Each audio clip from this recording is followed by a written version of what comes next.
C'est né d'une envie qu'on avait, Nathalie et moi. C'est même Nathalie au départ qui a lancé cette idée de réfléchir à partir de notre âge en fait. Mais peut-être quand on a 60 ans, on le sent à l'intérieur, surtout dans le regard des autres.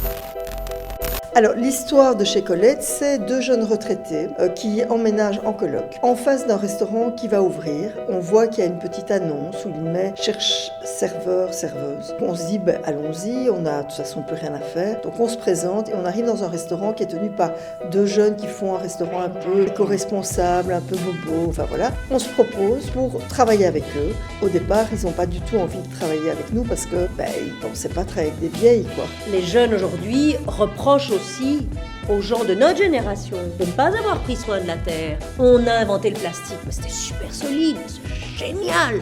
Et à partir de là, ce qui nous a beaucoup intéressés et qui est vraiment une question que je me pose beaucoup pour le moment, on a imaginé qu'ils ne voulaient pas juste faire un resto pour faire du fric, mais que leur idée c'était de penser un resto, c'est-à-dire est-ce qu'on va faire de la viande, pas de la viande. Donc il y a toute une réflexion qui se croise dans tous les sens et qui est parfois très drôle. Il y a plein de sujets sur lesquels on peut se sentir, nous, un petit peu en décalage, de comment on aborde le couple, la sexualité, par exemple. Donc ça, moi, j'écoute et je suis assez curieuse. Mais je suis curieuse, en fait, de cette nouvelle génération.